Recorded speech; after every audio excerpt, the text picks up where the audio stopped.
Live from Carrington Ave. Here's Heather. All right, let's keep this party going. Gotta admit, today I'm having a little trouble staying positive. So let's get together here. Give us some hearts, give us some likes, make us feel better about ourselves today. Sometimes you gotta pick each other up, and we're gonna do some quiche. We're gonna do pineapple upside down cake, and I'm gonna show you how to form the rolls because I did make bread today. We were out of bread, so I used the starter to make bread. So 3 little activities. The quiche is coming to you because someone said that their quiche is spongy. If your quiche is spongy, it means you're using too many eggs to milk ratio. We have a recipe that we've used. We were pretty famous for our quiche, actually, dozens of them a day. And I'm going to put our exact quiche recipe up on our YouTube site after this. And I'm also going to take a picture after it's baked. I didn't have time to pre-bake one today. After it's baked, I'm going to put a picture of it up so that you could see what it looks like, you know, complete. But I'm going to give you that ratio of milk to eggs. And what I'm going to use is I have 8 eggs, a cup half, and a cup of heavy cream. This might actually be a little bit more than that because I had this quiche filling in my freezer out in the garage, believe it or not. I did something back in January and I had extra quiche filling, so you can freeze it or refrigerate it. So if you want to prep this for like Sunday, you could go ahead and get the pie shell rolled out. You could put the filling into it and you could mix up this quiche filling on the side and keep it in the refrigerator. And if you make too much like I did, you could also freeze it in a container, covered container in the freezer for, I don't know, a couple months and just pull it out and let it defrost. I let mine defrost on the counter this morning and then I just whipped it back up again. So the quiche that I'm going to do today is bacon, jalapeno, spinach, and scallion, because guess what? That's what I had. So most of the time you could put the vegetables, if they're soft vegetables like spinach and scallion and tomato, you could put right into the quiche shell raw. Something like bacon, you have to cook that. You can't put raw bacon into a quiche. So I went ahead and I cooked my bacon and I threw some onions and a little bit of jalapenos in here and got that going. So I'm just going to chop up the spinach, and this is fresh baby spinach. I just roll it together like a cigar so that I can make this, well, it's chiffonade, and it's going to make these beautiful little strips of spinach. And then here, scallions. My garden still has scallions out there, so I'm going to go with those too. This is very, very springy. Yeah, look at my assistant. She's got to get in the middle of everything. All right, so I'm just going to throw that in for the sake of mixing it. I don't really have to cook this spinach and scallions. Those are going to cook in the quiche as it goes. So right over to here in my pie shell, I have put a little bit of cheese on the bottom. And again, that's whatever cheese you have in your refrigerator right now. Then I'm going to put, and this is a 9-inch pie shell that I have here. You can make your own. You can buy one in the frozen section of the grocery store. It really doesn't matter. It's what you're putting into it that's going to matter. So and you raise the sides too, right? Well, I did. This I formed the size. I had just a pie shell out in the freezer also, so I just formed the sides to make them a little bit prettier. You know, that one's a little bit weak right there, but we're just going to have to deal with that. We're not selling it, we're eating it. So you can make it as pretty as you want, or you could just leave it basic. So then the next thing that I do is I take the filling, which was the heavy cream, the half and half, and the eggs, and pour that over the vegetables and the bacon that I put in here. Now, if you had something like broccoli, I'm going to give you a tip here. You're going to have to like poke it. Well, not with your finger, you could do it with this, because the quiche filling isn't going to distribute itself inside all the florets of like broccoli, depending upon how big that you cut it. And you probably, if you're going to use broccoli, you probably should cut it, you know, pretty small, chop it up before you put it in there. But you want to submerge all these pieces so that they don't burn in the oven. And see, I had a little bit extra, so that I probably had more than a cup and 8 eggs. So then I put a little bit more cheese over the top. This is just going to give it a beautiful little crust when it goes in there. Seriously, all day you're sleeping on the chair, and now. Stop. The other tip I'm going to give with this is before you put it in the oven, put it on a baking sheet just in case it leaks, because that is going to be a big mess. So I have a 380 preheated oven, and I'm going to start with 35 minutes in the center of your oven. but I will time that exactly, and I'll go ahead and put that up on our YouTube channel. The ingredients for the quiche, how long it took in the oven, and a picture of what it looks like after the fact. But for the sake of starting, and everybody's oven is going to be different. You know, the heat of my oven, the type of oven. I have a gas oven, you have an electric oven. Someone might have a professional oven. Every oven's going to be different. So the temperatures and the times that I give you are guidelines. You're just going to have to check it. And the way to check the quiche is, believe it or not, you push on the top of it, and if it's still like jelly, it's probably because the eggs haven't cooked all the way through. So it should be fluffy like an omelet, and it shouldn't give in the center. So I can't show that here, unfortunately, but that's that. All right, so the next thing I'm going to do is I'm going to make this pineapple upside down cake, just because I had, for some reason, pineapple in my refrigerator. So I'm going to make the batter by just mix up the dry ingredients, and this is flour, sugar, baking powder, and salt in here. And then you're going to add your wet ingredients, which are milk, an egg, vanilla, and it calls for 1/3 cup of oil, but I don't want to put that much oil in. I'm going to put just a little bit for texture. And then I had, for some reason, I don't know why I went out of town and the kids made pina coladas.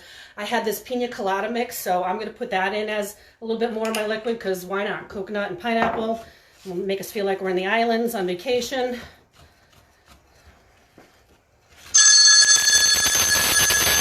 Oh, it's at 2 o'clock. Don't you people know what we're doing? Ed Dusick. Oh, come on, man. Probably can't get online. Let's go, Ed. Get with the program. 2 o'clock. We are live on Facebook, cooking whatever we have in our house, because we all need to keep each other company right now. All right, so that's it. It's a batter. It's a sweet batter. We didn't need the mixer. Did it right in the bowl there. The next part of this is you have to melt butter. It's a half a cup of butter with a cup of brown sugar, and you're just melting it until the sugar dissolves over here. And then this is what's going to be the upside part of your downside cake when you get done. And I'm going to make mine. I did it this morning. I did it in this souffle dish here. I'm loving cooking with this. I'm having a really good time playing with this thing here. So you just want to get that melted. Did you spray it? Yes, I sprayed this. And you put that into the bottom of whatever you're baking in. You could do this in a cast iron pan. You could do this in... You could do this in a souffle, a baking dish like this. You could do it in a cake pan like this. You could do it in a glass dish. Also, I want to mention you could do this with pineapple. Oh, wait, I gotta flip it. You can make this with pineapple. You can make this with apple. You could make this with pears. I did one this morning with apples. I don't know if you want to. We'll get to that after. So you want to slice your pineapples. Mine was pre-sliced. I had this left over from something and I just froze it. And then you go ahead, and you could be as careful and delicate with this as you want, arranging this in the bottom of your pan. Let's see. Or if you had canned pineapple, you could do canned pineapple. I've seen people do this with crushed pineapple. I've also seen people do this with those nasty little red cherries in between there. I don't want to make mine like that. I don't like those things. But go ahead, feel free. You could also do this with mandarin oranges. You could put in between your vegetables there, like the orange segments. And then this batter goes right over the pineapple and the melted brown sugar. Get it all in there. All right, the one that I baked this morning, it took me about 45 minutes. So I'm going to say 45 to 50 minutes on that. Again, I'll double time this. The way that you're going to tell that this is done is it's going to puff up. It's not going to come to the top of this. It's going to be this size, this one that I'm about to show you. And you're going to put a cake stick or a toothpick in the middle to see if there's raw batter in there. If it's raw, then you keep going.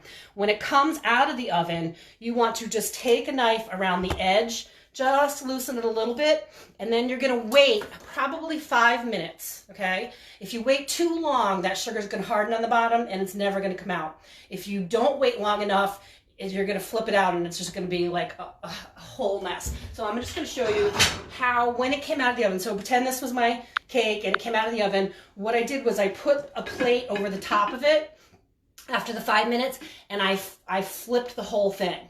And then the cake came out and the caramel sauce drizzled down the side. And John, if you want to go around front, this one I made with apples, so it doesn't have pineapples. I had that one apple left over. So that's pretty much what it's going to look like when it comes out. And then I just put a little caramel sauce on the plate for decoration. So that's going to go in the oven with my quiche. We don't really need a pineapple cake and an apple cake, so I'm probably going to drop that off somewhere. I don't think we need 2 cakes. Maybe give it to a neighbor or drop it off at the shelter or the fire department downtown or something. The other thing I wanted to show was I did make bread dough today, and I just finished forming that, and I want to let that rise again. This is the recipe. This is a sourdough bread recipe. I'm going to put that one up for you. This makes a great slicing bread for toast or sandwiches, but I also want to demonstrate how to form rolls, because I made that one thing earlier in the week that was the ring of rolls, and I just wanted to show how you make rolls. In full disclosure, I made this recipe this morning when I was trying to do everything else, and I forgot to put the salt in it. So when I was kneading it the second time, I just put salt out on my counter and kneaded it into the recipe. How did I know? I tasted it. Yeah, I tasted raw bread dough. That's what I did. Sometimes you got to do what you got to do. So this is a really cool technique. This is a professional way to make a roll. And this is a cake pan, a heavy duty cake pan that I sprayed as well. But you could put this in anything. You could put 3 or 4 of them in a loaf pan. You could put them in a bundt pan. But here's the thing. I cut this into equal portions, and then I'm using my thumb to push the dough away, and I'm using my fingers to pull it towards me. And this one's a little small, so I'm going to grab some from it.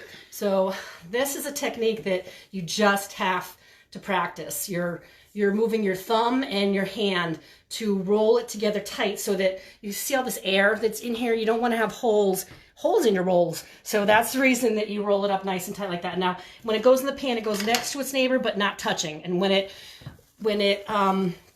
rises for the second time, they will touch each other. Let me get on the other side when you roll it.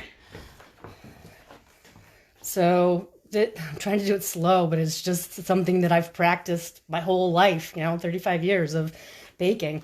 I learned this in Boston right out of culinary school. A little guy, I can't remember his name. I could see him. We made so many rolls in this bakery where I worked. So we didn't do them like that. We did them like this. 2 at a time. And this fast. So if you practice and get really good at it, you could do that. I'll go slow for the last 2. This is how I should have made that too, but squash rolls that we made in the restaurant in the fall for Thanksgiving. We formed like this too. It was basically a dough like this. It had a pureed squash and pumpkin in it. All right, so I've rolled all my rolls. Got these 2 little guys in the middle. How many did that make? 4, 8. That made 10. So I got a loaf of bread and 10 rolls out of this. I made half of this mix today because we didn't need that much. We just need a little bit. So this also goes underneath the cloth until both those things double in size, and then I'm going to brush them with egg wash and bake them in the oven. But we made the bread before. It's really hard to do a short video on bread because it's such a long process. You got to start the dough in the morning. You have to rise the dough, double it. You have to knock it down. You have to form it. You have to rise it again, and then you have to bake it. It's really a 3 to 4 hour process to make your own bread, but it's so worth it. It's delicious. And then, as you've seen throughout the week, I've also used a lot of the leftover ends and trimmings for things that we made, like the top of the macaroni and cheese yesterday, like the meatballs, like the meatloaf. And if you missed any of those videos, you can go over to YouTube, John and Heather Perfetto, and check out those videos there. But we're also going to include a link. So today we are honoring he, she, you, us, we, they, them, whatever pronoun you want to use, that is who we are honoring. Those of us who are doing our part, staying at home, trying to knock this virus down, making it so that the people who are in the hospitals, who are on the front lines, are not flooded and inundated with people who are getting sick. Will most of you get this and survive it? Probably. But the reason we're staying home is for the people who can't, who are immune compromised, who are ill, who are recovering. We need to think about more than just ourselves sometimes. We need to think about other people in this world, and I think there could be a lot more of that. So if you're on Facebook and you don't agree with somebody politically, or you don't like what they're posting about a drug or a vaccination or a comment, swipe by. You do not have to get into it with them, all right? If you have an opinion, have it in your house. You don't have to have it out in public all the time. Everybody, please just try to say something nice to one another. If you meet somebody on the street 6 feet apart, if you see somebody in the grocery store, give them a smile. They're probably feeling a little down too. This is scary right now, and we need to help each other get through this. So keeping that in mind, John has his feature of the day, our Milford local. What do you got, John? All right, today we have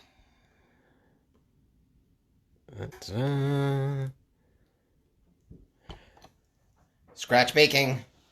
I wanted to do scratch. I should have done scratch earlier in the week with Easter coming, but you know what? Everybody needs a shout out right now, and Leslie's doing a great job over at Scratch. I've driven by and seen the lines of her curbside pickup, and you know, for anybody who loves baked goods, you know, they do a great job, and it's such hard work. I mean, Leslie probably never sees the sunlight because you have to start this. You start the baking process in the middle of the night at dawn, and you know, they're really night owls, and it like Heather said, it takes hours to bake a loaf of bread. You know, people don't appreciate it, and when you spend $7-8 for a loaf of bread, you're like, what are you, $7 for a loaf of bread? Are you kidding me? They barely make any money on a loaf of bread. And it's good for one day. Most bakery products, if you want fresh baked goods, they're only good for 1 or 2 days. So the profit margins in a bakery are, I mean, like this, if not at all. I can't imagine what they're trying to do right now to make up for it. So if anybody's looking for something for Passover or for Easter, I highly suggest you go down there, call them up, check out their Facebook page, place your order. They pack everything up for you. They do curbside pickup. I know her staff is working really hard down there. I know some of my former staff have gone there and gotten some goodies. I've seen some posts that they've had. Angelo. I do enjoy their cinnamon scones. They have some great monkey bread. They have terrific muffins and scones. I just haven't been down there because we've been making so much food here. But if you're out and about and you want to pick something up for the weekend, why don't you give Scratch a try. Thanks, everybody.